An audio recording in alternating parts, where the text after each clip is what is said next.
So you're Jennifer who? Jennifer Kearns. Kearns. All right. And you are from DuBois and the Washington Times and Heritage Foundation Daily Signal. all right. So as conservative as it gets. Are you ready to rumble? Ready to rumble, yeah. And wait, so Nathan, have we figured out, are you on with us or are you? Yes, I am. So it's all three of us. Yeah, it is all three. And of I think us. you're in the middle, so we can punch you. Yeah, And we I can know. gang up on I you. know. Scared. All right. Just be gentle. Do our best. All right. So what was I asking you about before? I should ask her the same thing. Oh, she probably has an answer for you. Well, yeah. Well, you. I whipped out. He I whipped out. He whipped out on having an opinion about the Iran nuclear deal. Oh. You know, majority of Americans and majority of Congress people think they should go ahead and sign the deal.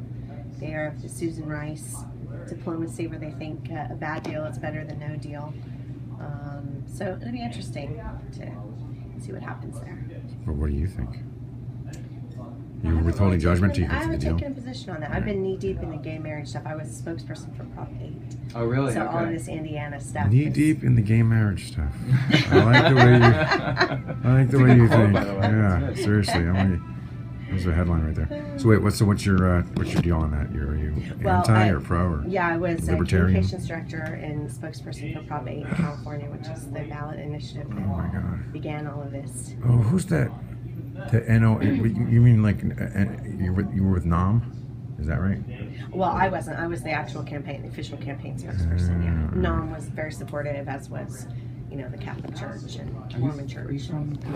Yeah, I moved out here. So you- and Less you- than the area. So you're loving this Indiana thing? It's interesting. It's well, we'll talk about it on set, but it's interesting that it's the same as the federal law that Bill Clinton, Barack Obama supported, and Chuck Schumer and Ted Kennedy actually introduced in 1993 in Congress. So. That is interesting. But Are we supposed to be out there? Or are we on? So, what do you think about these, Republicans in Indiana and everywhere else who are like, no, this isn't going to be about discrimination, We'll still bake your wedding cakes and whatnot. Do you think they're wimping out? Do you think they should be like, of course we don't have to participate? Well, here's the thing. Remember when you were little and you'd go into the 7-Eleven and they would say no shoes, no shirt, no service. You have the right to refuse service to anybody. Yes. That is a business's right in this country. It's a person's right in this country. And it's interesting that the federal measure of this protects individuals and nonprofit organizations, but has never protected corporations. And that's the difference here with the Indiana measure, is that it would actually protect a corporation like a wedding cake bakery. Right. So I'm saying though, you're saying that this law is supposed to act specifically protect the right to deny people service, and Mike Pence today said it doesn't do that. So is he a big jerk? I think Mike Pence is, as he said on CNN today, is a little surprised by the blowback. I don't think he was expecting, because it is a federal law already. He wasn't expecting this sort of blowback. So I don't know. I haven't talked to Mike Pence, but tell me to be quiet. Oh, you mean too loud? Just gotta look for it. So anyway, you'll hear my comments. Yeah, that's true. I'm making her leave it all in here. What do you think about that? I have to say, I think legislators at the state and the federal level have to be more careful in the way that they craft the legislation, and not to pick on Indiana legislators specifically, but I worked in the state house and I've worked in Congress, and a lot of members like to read the headline and they like to read the subject line, and there's a lot of opportunity for careful consideration whether you're for or against it. And I think a lot of times people don't take the time to actually hash it out in committee hearings and actually make the sausage. And you have a situation where Governor Pence, You hear that? Making the sausage. That's a good one. and they're actually potentially walking back certain language and actually asking for revisions. And I think, looking at what Michigan's looking at doing, I think Arkansas is looking at the same thing. You have to be careful the way you write it, and I think that goes for the federal legislation, even if it's based entirely on it. I think there has to be careful consideration with the way you write it. All right, I hear that, and I've heard Pence talk about it. Oh shucks, I didn't mean for this to happen. But then I saw, and again, I'm not that well read on this, but Governor Daniel Malloy from Connecticut was on TV saying, yeah, well, he had at the bill signing, he had all these people with him who were like anti-gay and were like, oh, gay people are like bestiality and whatnot. And so it seems like maybe he's. I mean, here's the deal. There is a major concern among churches in communities across the country who are trying to actually give communion to homeless people in public parks. And occurring in many cities, the municipalities ban the feeding of homeless people in these public parks. You look at Philadelphia. Wait, feeding or communion? No, I'm not communion, and it's considered according under municipal law as feeding people because you're feeding food and you're giving wine. And so my question to you is, there has to be a way that we can write language to allow churches to do that. You also have to look at the fact that there are Muslims in jail, I think there's a Supreme Court case over this, who have the ability, should have the ability to be able to practice their religion with a beard.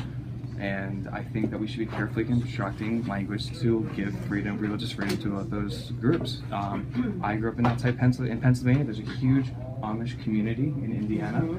They have a lot of religious rules and regulations that we usually just sweep we sweep underneath the rug in these conversations, but they like to do their own thing, and we have for years turned the eye. They don't pay certain taxes and that sort of thing. We turn the eye on it. What if I get botulism for your park communion? Then what do I do? What's that? What if I get botulism from your park communion? I think that's a really good question. I think the first century Christians had the same issue with Romans who were accusing them of cannibalism. I think we've gotten over that over the past 2,000 years. Oh no, but botulism's real, man.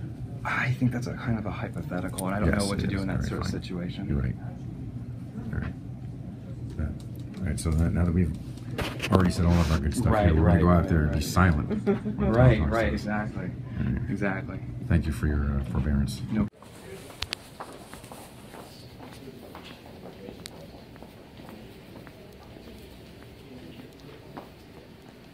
Gareth, do you think that, I was going to ask you this in the air, we ran out of time. Bonnie Sodder, you talked about the ratings deal in Haiti. Do you think that that might be why the Republicans are sort of flipped out about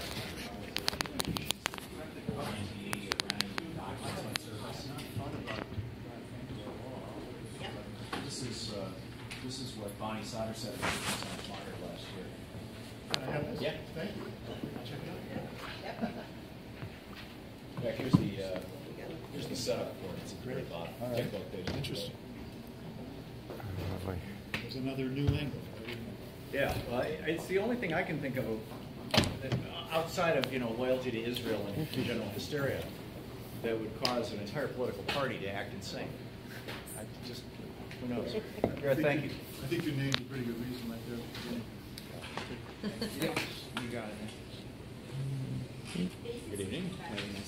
Nice to Hey, meet Tom. you. You are Tom. I'm going to turn your mic on. Okay. A fellow You are Grand Nathan. Nathan. Fellow Grand Rapids guy. Oh, really? Yeah. I was born in Grand Rapids. Went to Calvin College. Really? Yeah, I'm the biggest fan of Founders Brewing Company you'll meet. Are you a Calvinist? Yeah, reforming constantly. Yeah, I grew up in that world, so yeah.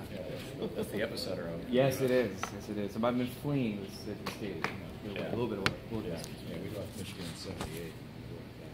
All my 3 years were there. Yeah. The city's growing up. Oh, Grand Rapids. Yeah, it's beautiful. All my brothers live. How are you, Tommy? Good. How are you, Tom? I'm recovering. Yeah. I was on vacation all last week. Yeah. Following relatives all around and playing tourist and dropping dead Need every a night. vacation from your vacation. That's exactly right. Hear that? Okay, thank you. Hey, I missed you last week. I was here on a Wednesday. I thought. Welcome back to the big picture. Indiana's anti-gay discrimination law. People of America, when are you going to wake up? How was that, Tom? How are we doing? Great. What I want to know is, how would these businesses enforce this? Like, Well, say what? are they going to invest in like a lot of R&D for like advanced gaydar technology? Oh, we had so much fun with this on the radio. A great business opportunity. Yeah. To figure out who's gay and who's not. And where's Michael Chertoff? He made millions of dollars selling those X-ray porno machines. Yeah, man. Right? Here's what you do. Somebody walks in, you stick them in a Chertoff porno machine, you show them a little gay porn, and you just see what happens.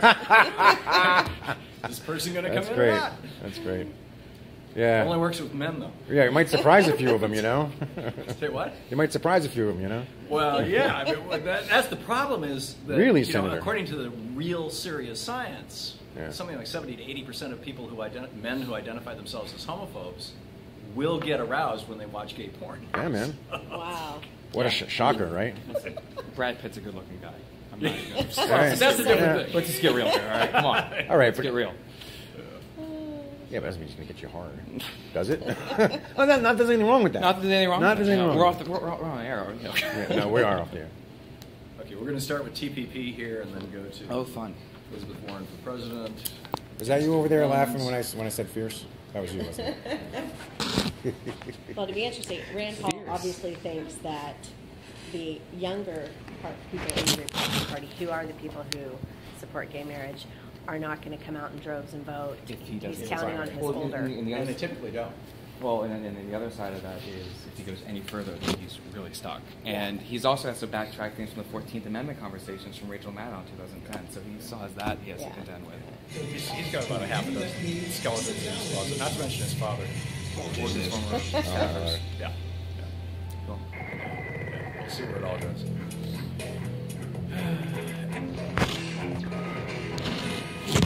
Welcome back to tonight's politics panels. Okay, Nathan, Tommy, Jennifer, great to have you all with us. Good to be here. Thanks, Thank Tom. you so much. Coming up, this winter was pretty bad, but imagine having to live through a harsh winter all year long. Fortunately, the Gulf Stream stops that from happening, but what if there was no Gulf Stream? More on that in tonight's Daily Take. Let's try the R streets from a few pro-environmental right. Ah. Great job, Nathan. Thank you. Appreciate Did I say Lima right? You're fine. Absolutely. Good. Thank you so much. And great job, Tommy. Good Thank to see you. Thank you so much. Yeah. see Was that. it too much? Was that? Pardon? Was it too much? Too many one-liners? No, you were perfect. What did you say, Nathan? See you, Bernard. Great. Thank you, Jennifer. Thanks. All right. It's great meeting you. You too. Yeah, you too. Yep. Good night. Oh, you know what? I'm going to be here next week, but I've got the movie.